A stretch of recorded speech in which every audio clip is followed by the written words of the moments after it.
My name is Miguel Jimenez. You probably already know me, some of you. I've been with you for the last 4 or 5 hours. I'm doing the night shift in the whole event, in the Global Foresight Summit. Or you probably heard one of my colleagues during the whole day, Fran, who was doing the first 12 hours, and I'm doing the second 12 ones, and we will be shifting again. So my presentation is going to be about the Fearscapes. I'm going to share my screen here with you. There we go. So we are going to be talking about Fearscape. We are going to be talking about the narratives, how we create stories, and how those stories we create are able to influence and shape the future that we go to. So my name is Miguel. As I told you, I'm the Futures Intelligence lead at Fast Forward. We do basically strategic foresight and future anticipation for different companies around the world. And we use storytelling and narratives in order to understand how the future is going to develop. So the first thing that we have in mind is that when we think of the future is basically a human narrative. It's nothing. It's that it does not exist. It's not there. It's not something we can touch. It's not tangible. It's just in our heads. It's a personal story. It's subjective. Everyone has their own vision of the future.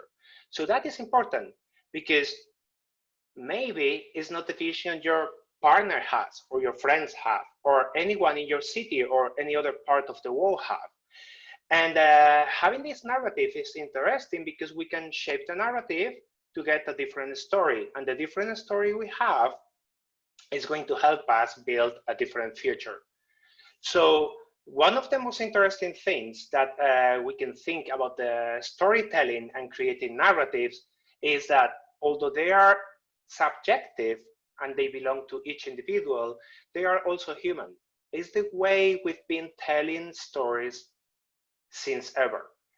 And you've probably seen that already. This is Joseph Campbell's The Hero's Journey, and this is the way most of the stories we tell are basically told.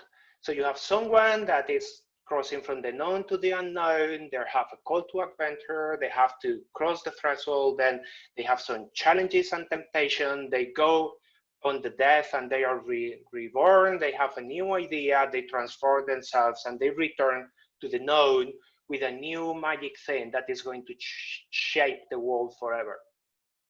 This is basically the way we think about the future. This is basically what we are thinking today. Today, as most of us are under a lockdown or some kind of restrictions on movement, we are into the unknown.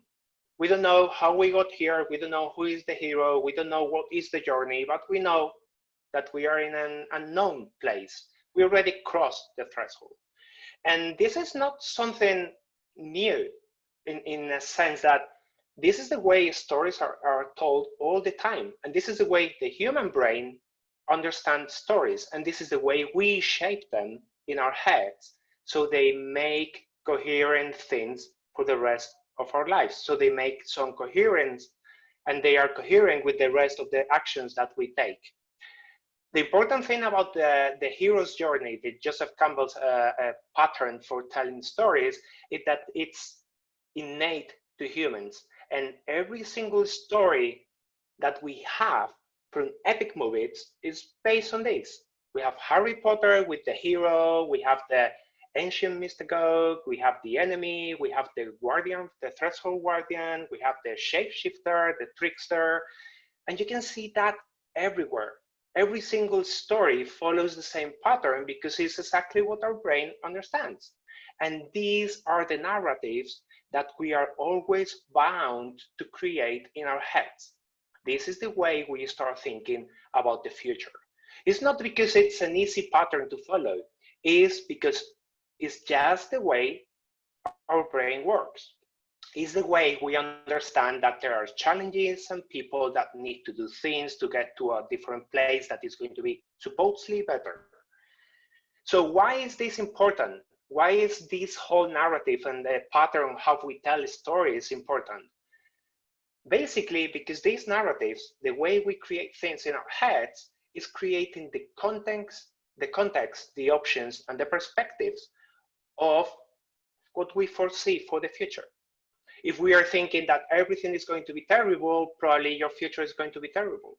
If the narrative is about the future is going to be bright, you will make it brighter.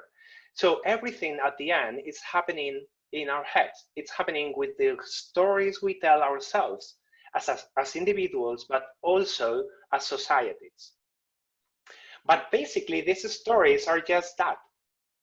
They are stories. They are creating new things in our imagination, so we are able to imagine new lands, new territories, new products, services, new worlds, new ways of behaving in society, even new politicians, even new, I don't know, capitalism models, even new ways of sharing our economies or anything. But the stories, because they happen in our heads, because it's just imagination, it's basically about the speculation. We can speculate, we can ideate, and we can conversate with others. And this is the way the narratives become collective. The way we have them in our heads and we start to share them with others is when they start a conversation. When we start conversations is when we can make things happen. But now, if we think at what is happening in the last few years, everyone is able to tell stories. Everyone is able to speculate. Everyone is able to start a conversation. You can start it with a few friends, or you can start it with a huge amount of friends online. And all these stories have a different type of feature that are interesting to us at this moment in time. All of them can be many, many different things. The first one is that most of these stories are real because you thought of them, and they make sense in your own head, in the people that was starting the story and sharing it. But at the same time, they are fake because they only belong to your own head. They only belong to your domain, to your realm of the context where you live in. And at the same time, they are also normal and beyond normal, and also right and wrong. So they are all of these things at the same time. They are real, fake, normal, right, and wrong, just because we are imagining them. We are able to imagine whatever we want, and that is not making those stories the future. They are just stories. They are just things that we can think of, and we can just distribute, we can disseminate, we can try to conversate or convince others to follow us. And the important thing is about being all those things at the same time, real, fake, normal, right, and wrong, because we have a lot of things happening today, for example, around fake news. What is fake and what is not? Because some people believe things that for them are real. For example, the land is flat. They still believe that. We have proof that it's not, but for them, it's the real thing. It's subjective. They still think and believe that is real for them. Although we believe that the science behind our knowledge is telling us that that is not the real thing. But both of the things are happening at the same time. We have one story that seems real on the other side, and two parties are just contradicting each other. In the case of the land being flat, actually it's pretty silly to think that because we have a lot of proof, but there are many things around with not so much evidence that can be in between the lines of being real and being fake. And that is very important because what you choose to believe is what is going to shape the story and the narrative in your head. And that is human. The narratives are human. They happen in our head and they develop our thinking. It makes us feel something and we react somehow and it makes us move somewhere. Those stories are making us shift who we are towards something we want to be. It doesn't matter how real they are, how fake, how right, or how wrong. People do it and people believe them because it's just a matter of feeling, reacting, and moving on those narratives. Now, these narratives are neither predictions nor anticipations. It's just something that happens in your head. In your head, you have the idea that the land is flat. That's right, but that is not predictive. It's not anticipatory, and it's not a reality. It's just a narrative. It's a story you tell yourself. But these stories are important because now we have to choose how we are going to be telling them in the world we live today. In the past, it was very easy to tell a story. There was one old man in the town that was telling the story to the kids and the younger people so they can learn from the story.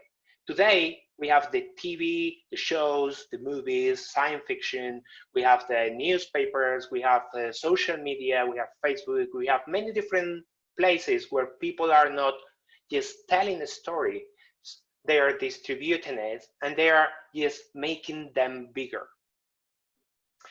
It's like this movie, for example, Contagion.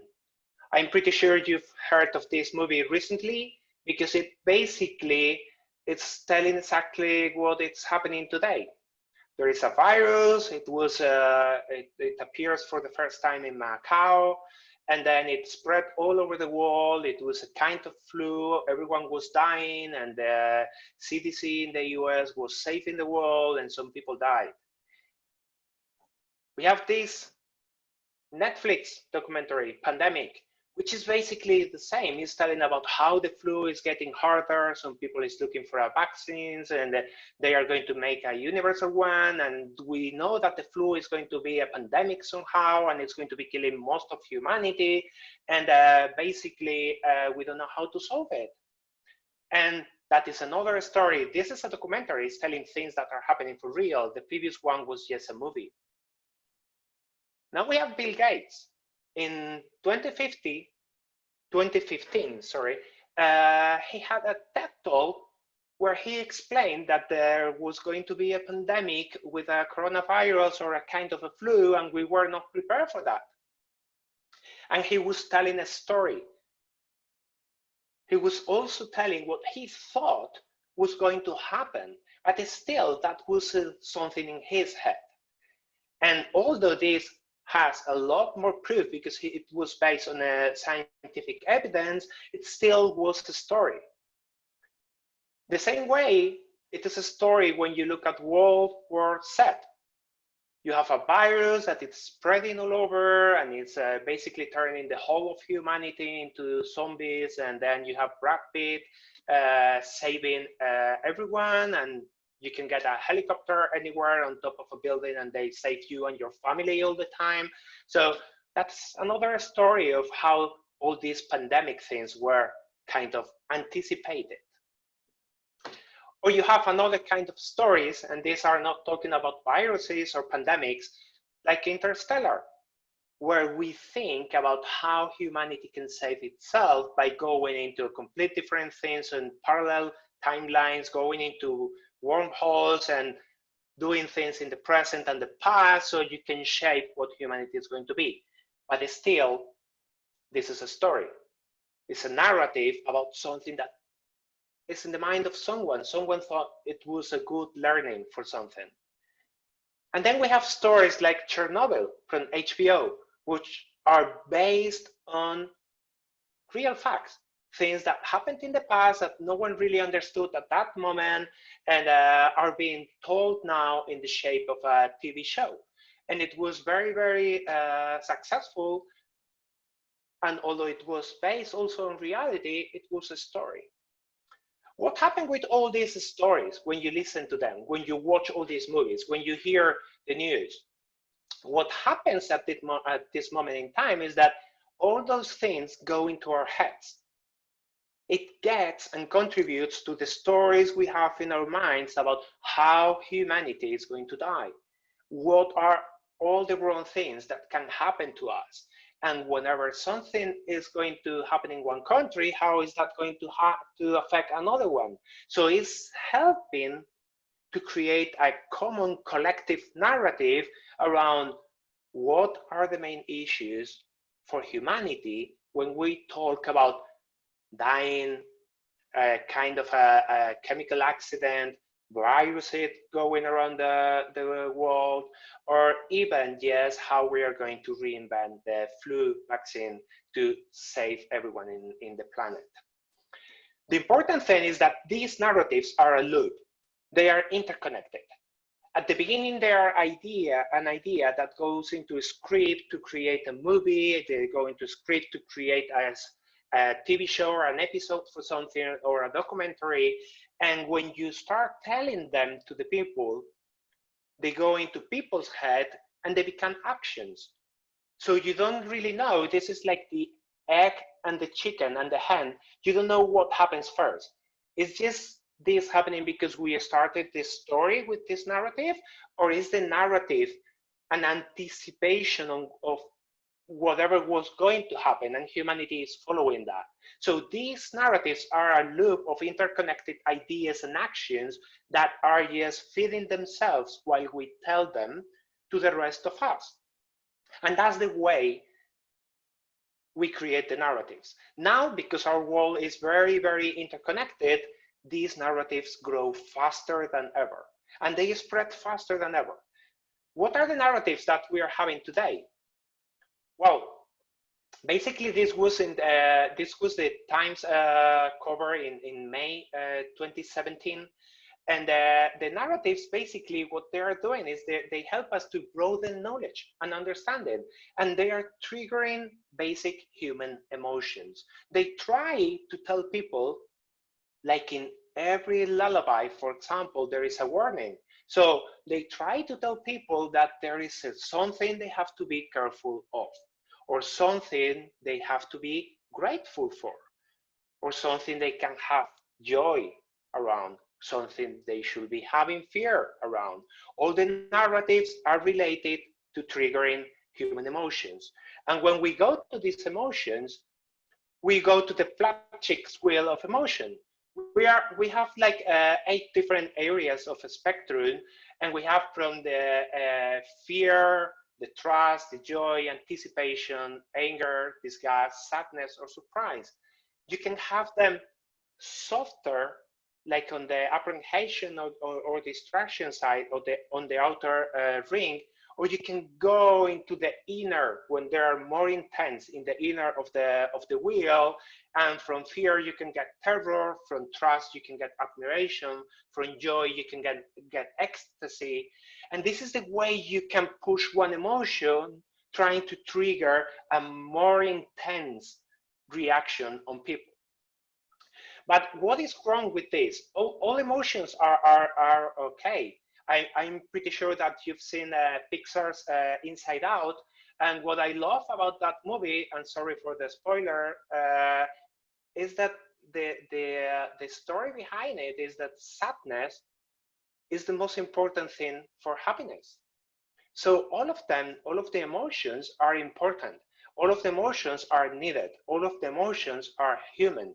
The point is, how are we going to use them to create the narratives that define what we think the future is going to be? In the actual situation, we decided that we are going to use fear.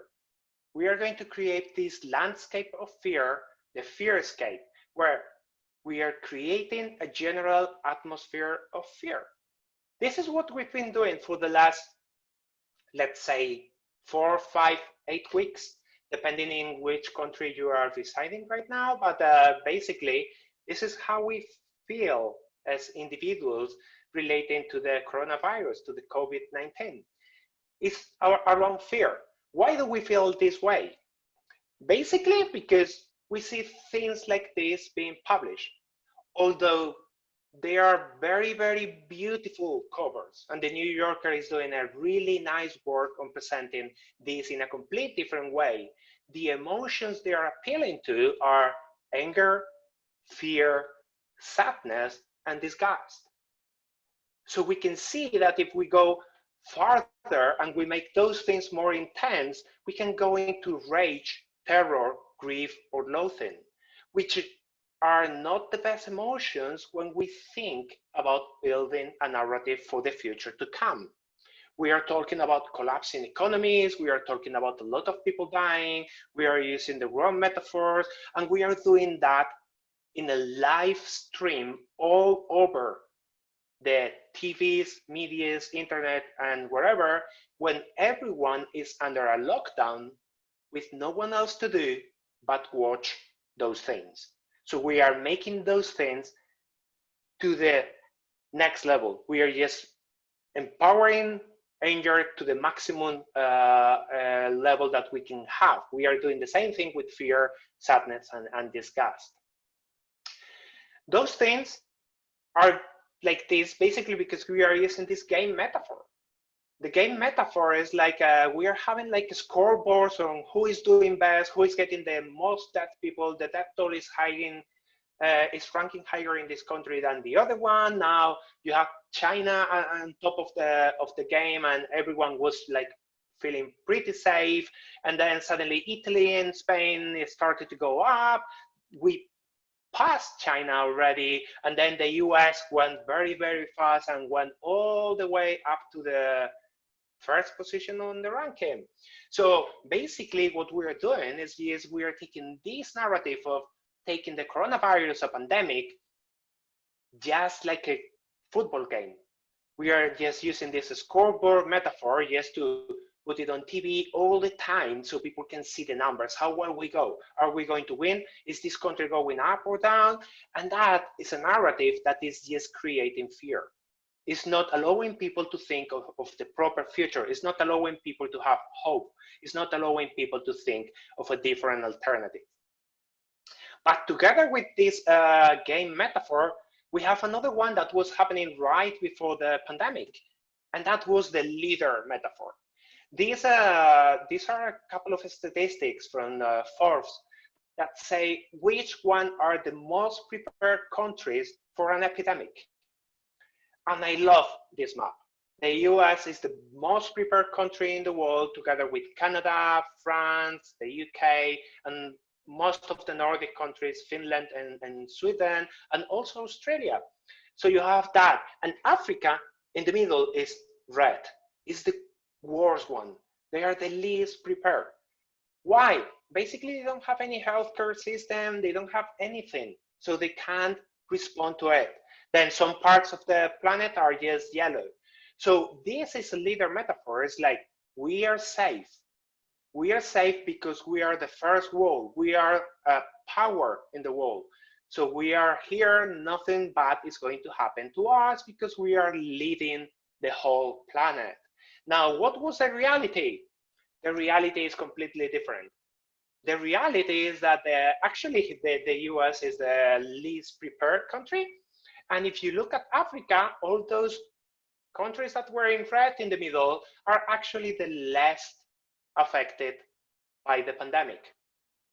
It's not because they are not yet getting affected. It's not because they have the best system. It's just because this pandemic is not only about the virus and being prepared, it's also because it's expanding because of the international connection of the countries.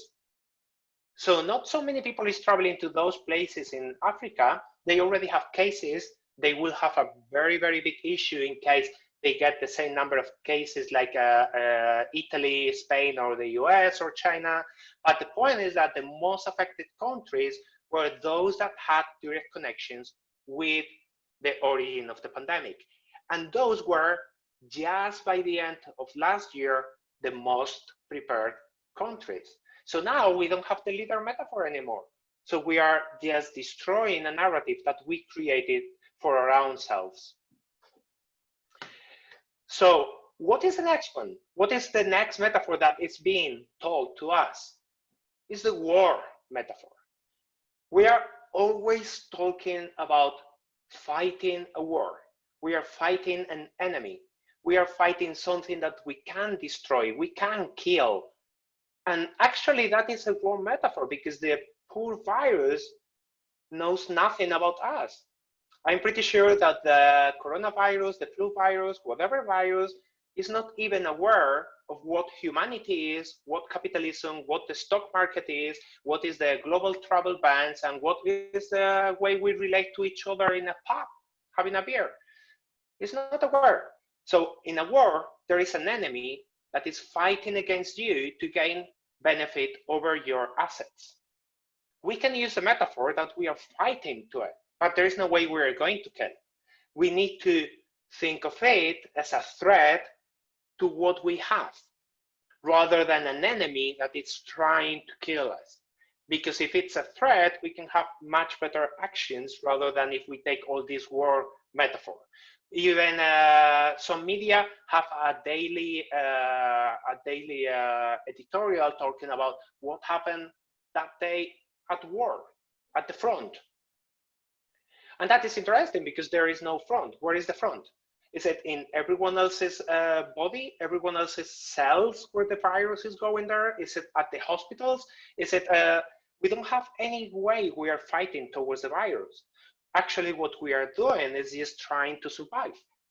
We are just trying to stay alive because there is a threat to human life. And also this threat is not only for human life, it's also threatening every system that we have ever created. The social context, the economic context, the leisure context, the traveling context, everything is at stake. But it's not because it's a war, it's because human life is at stake. And the war metaphor is not helping either, like the leader one or the game metaphor, to help people think of a positive way around the future. The narrative is always around fear. We are fighting and we are going to die. In wars, people die. We don't know about viruses, but people die at wars. And that is exactly what the TV is telling us. The narrative being built is around all those things. And that is important because the way we feel about fear is very related to the Maslow's hierarchy of needs. I'm pretty sure you've seen this a lot of time with the physiological needs. Then you have the safety needs, love and belonging, self-esteem, and then self-actualization. What is happening at this moment in time with billions of people under a lockdown and yes, fearing that they could die is that we are just removing all this from the hierarchy of needs. Now we only care about our own safety, about the health and about the body and about the things that we have.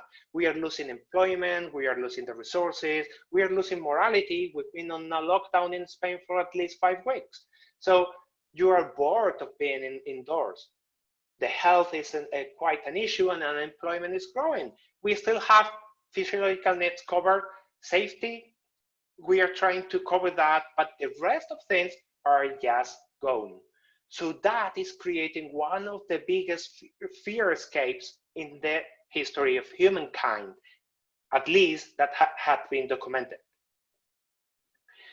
So it's important because I heard this in the, and that is going to be fun, I heard this in Frozen 2 when Elsa said that fear cannot be trusted. It's not magic, it's fear that cannot be trusted because we have to be aware of the emerging narratives that are disseminating these ideas beyond human needs and rights. What we need to create is something that is supporting the needs and the rights of humans, not disseminating narratives of fear, anger, rage, or disgust. And that is exactly what is happening. Do you imagine humanity behaving like in this cover of Vogue? Are we going to be like that? Is that exactly the way we want to behave? Is that actually freedom going to be changing that much? That is the point of these narratives. They create these new scenarios in our heads that help us to go beyond a line that we didn't even know we had. And that line is very, very important because what we have to do basically is don't trust anything. This is the Overton window, is that when we have something that is unthinkable, that we will never accept it. It doesn't matter if you are on the conservative or the liberal side of the spectrum. Something is unthinkable, is something we will never accept. It goes into radical because some people is doing it, then it might be acceptable for some people, then it's just sensible, and then it becomes popular. Popular, it means that everyone is just accepting that this is the way to preserve something. And then it's when we have one policy that is helping us to regulate that. We had all this information going on, for example, after 9/11. Do you remember how was 9/11? How was going into an airport before 9/11? After that, we changed everything. We changed the way we go into an airport. We accepted how we are going to be observed in an airport. We accepted that all the suitcases have a TSA approved lock, so everyone can open your things. So we accepted a lot of things just because we were scared of dying, so we accepted a new set of policy. So the Overton window is allowing policymakers to change the narratives around the world and change the policy according to those narratives. So what is happening now? Appealing to this basic emotion is helping to accelerate shifts, the shifts that were not happening before. Obviously, there are shifts that are very interesting. Everyone is now able to work from home.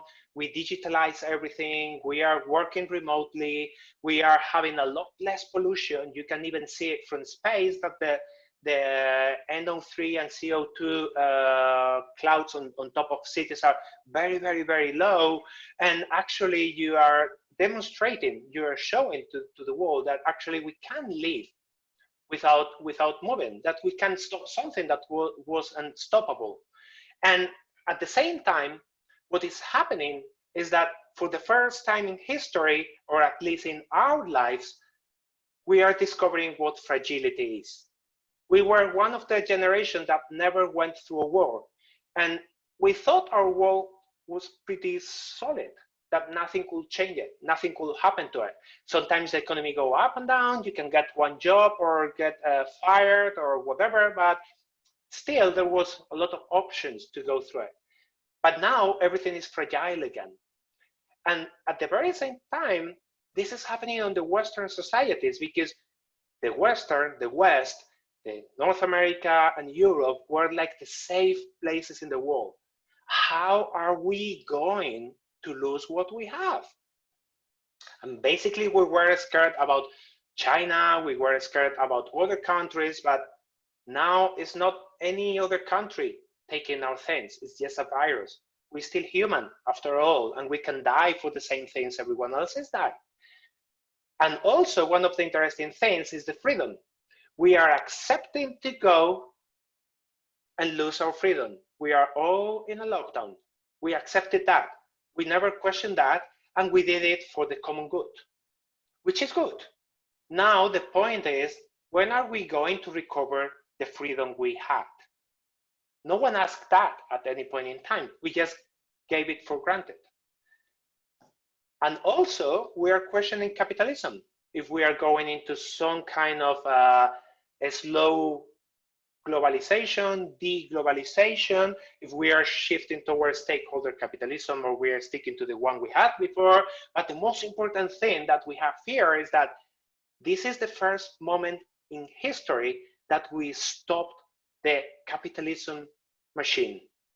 We never ever stopped it before. We had it running for the last 50, 60, 70, 100 years.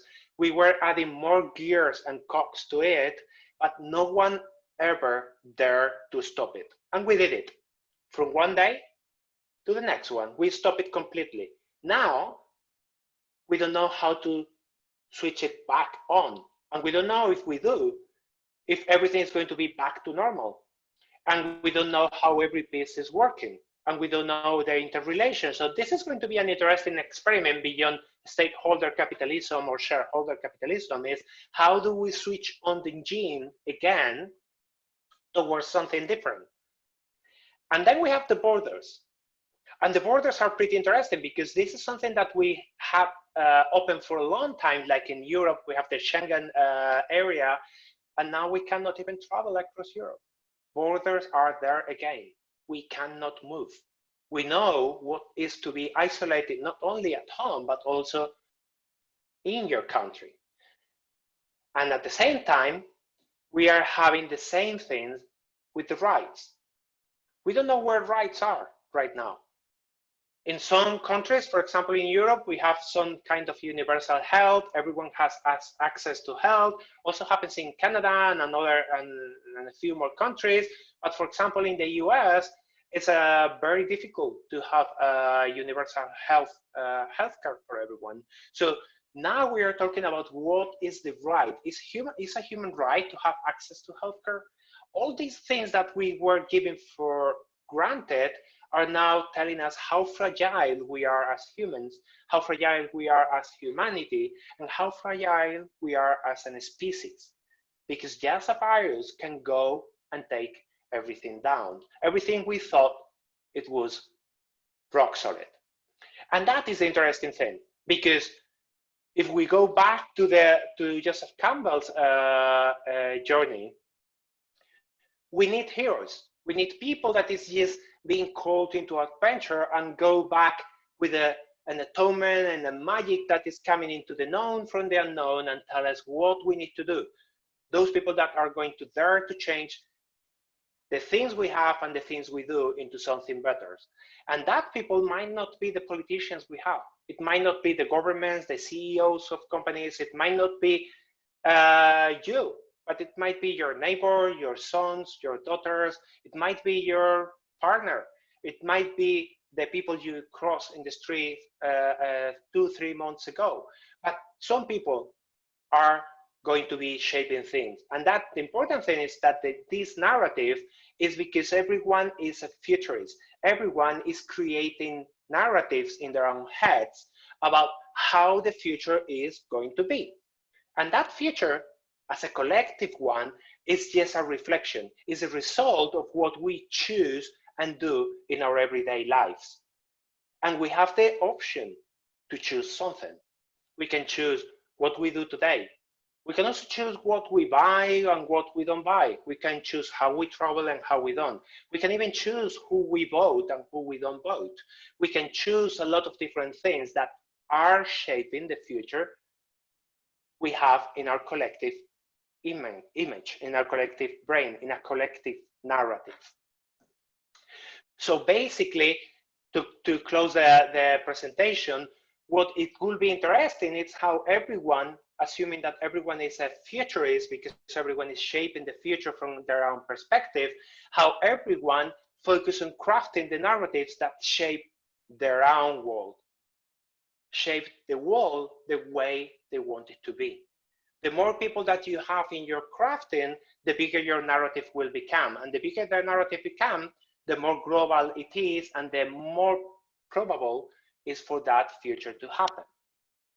So that is how narratives are influencing the future, how narratives are helping people to understand what the future is about and accept it or make a change to shape a different thing. The important thing at the end is that we are still fragile, we are still human, and we are still one species, and we can disappear from the face of Earth in just 1 second. Just with a virus, just with a meteor, or just with the climate change, it doesn't really matter. What we discover at this moment in time is that we also in the West, also the Western society is fragile. All the systems we have, all the narratives we created in our head are just that. They are just narratives, and we need to reshape them again with new images. So probably when you register at the summit, just in the last week, you had a little survey on the registration form that it was asking 2 questions based on the poll that came. So after the summit, what we are going to publish is a study on of perception around the global view of the future from around 4,000 people that register and how they think the future is going to be. All those people were attending to the summit already, or they are going to be attending in the next few days. So we are going to be just understanding, we will try to understand how the globe, how the people around the planet is just viewing the future today. And we are going to try to correlate that with the country they live in and how this virus, this pandemic is affecting that country in terms of unemployment, in terms of economic crisis, in terms of unemployment, or in terms of many different things. So we will be publishing this by the end of the, probably next week or the beginning of the other one. And that was my last slide. So I'm gonna switch back to the camera only and try to answer the question. I've been watching that there were a lot of things happening on the chat. So let me see what was going on. Okay, I go in the Q&A first. Okay, so the presentation, yes, everything is going to be recorded and we will be sharing that. We will be sharing the recording of the whole session and the presentation so everyone can follow after we do that. Will the way of communication affect our stories, face-to-face communication and communication in the virtual space? Actually, it affects. One of the most interesting things we've seen lately is how people go into a video call, WhatsApp video or Skype or Zoom or whatever, when they are going to have lunch, when they are going to have dinner. They are alone at home and they need that social context. So they need to put the phone in front of them and they talk to another person while they eat. So this is going to be completely different. And how we tell the stories, when I can't imagine right now what is going to happen when we go back to the streets. Are we going to hug each other? Are we going to hold hands? Are we going to kiss each other?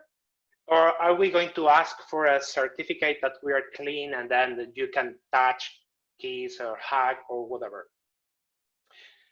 That is it's a very, very interesting thing. But now what we are learning is that we can create a lot of things by being remote. And at the same time, that is scary. It's because we don't need connection with other people. For example, take a look at this summit. Almost 4,000 people were joining over the last 15 hours. And we didn't have the chance to clap to any of them. We didn't have the chance to say hello or bye. We didn't even know what language do they talk or how they look like. And we are getting used to that from this room.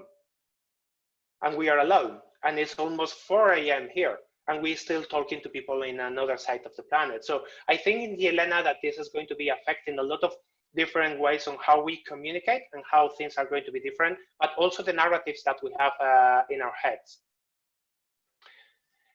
Another question said that can more people die from the infodemic than from the pandemic? How can we control them both?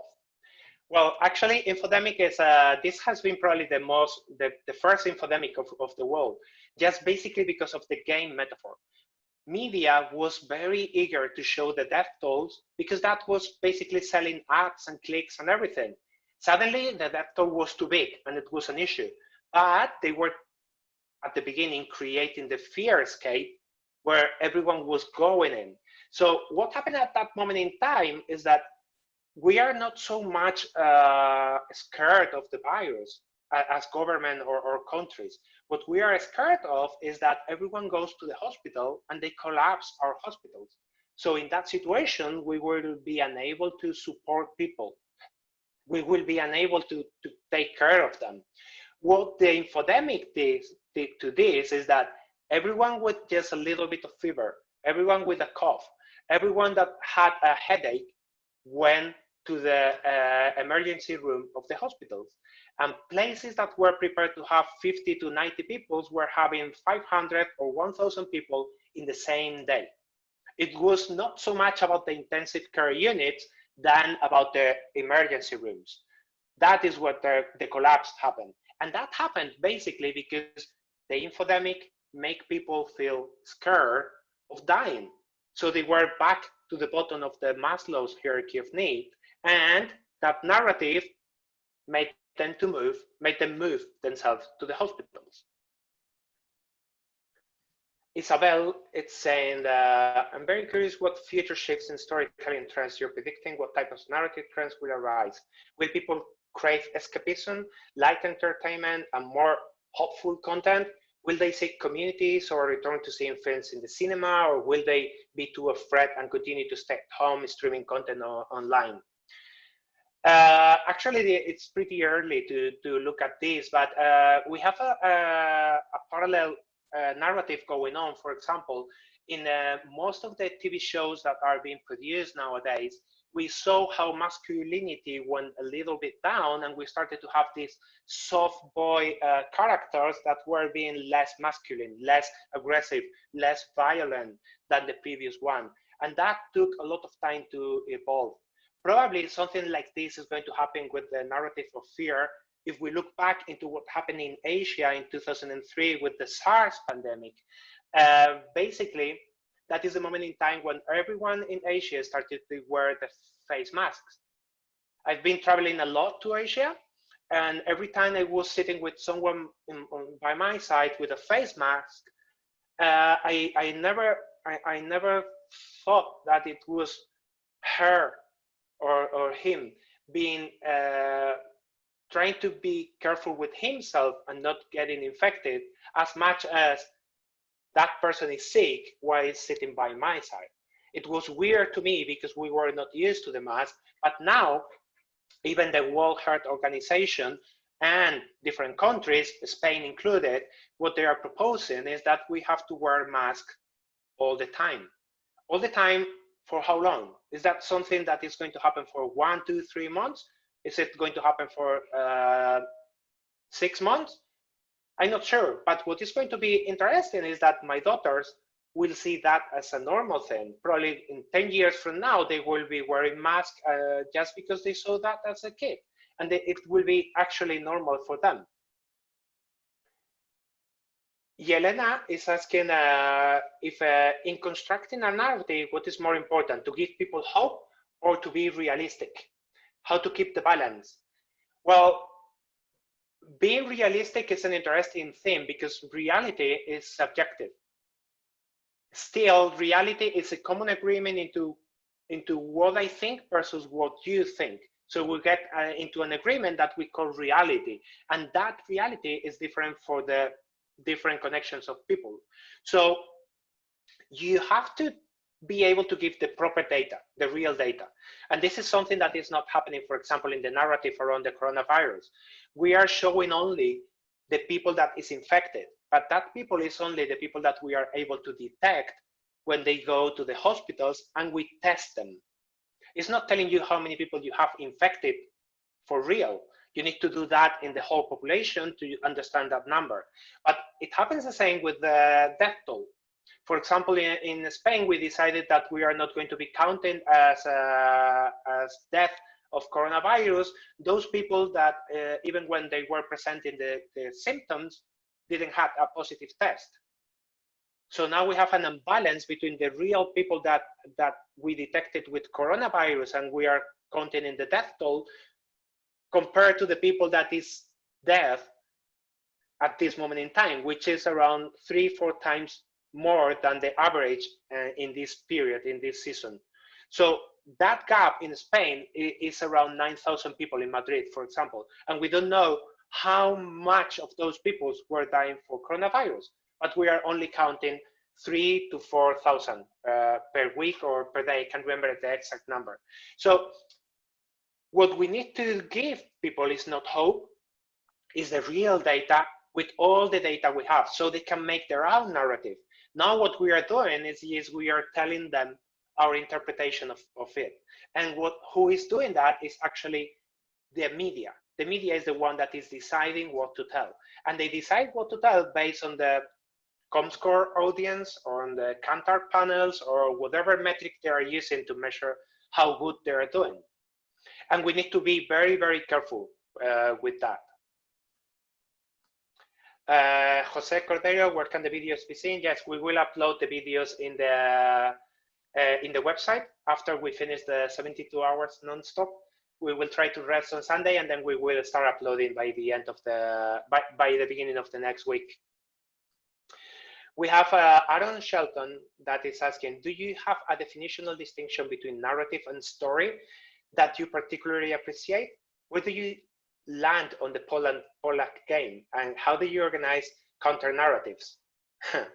Well, the a story is something that it's probably built on a with an intention of just telling and entertaining someone or sharing some kind of knowledge, while a narrative on my perception is something bigger that is happening across different individuals and elements of the society. It's something that is building this collective image of what the future might be. In terms of the Polak game, I think that I feel myself that the world is getting to a better place, something in around 2, more or less, not much better, but quite better. And I feel that it can change things. So I feel that it can change quite a lot of things in order for the world to be a better place. But I will discover that when I die, probably, if I was able to change anything. And how do you organize counter narratives? All the narratives are indeed counter narratives, because when you have a new narrative emerging, it's just colliding with something that is already in place. So basically, all the narratives we have are going to be fighting against the status quo. And sometimes it's easy. Like now, we have a narrative that it's very easy. It challenges everything and it won. And sometimes it's very difficult. Just think of the climate change. Just think on the narrative of smoking is bad for your health.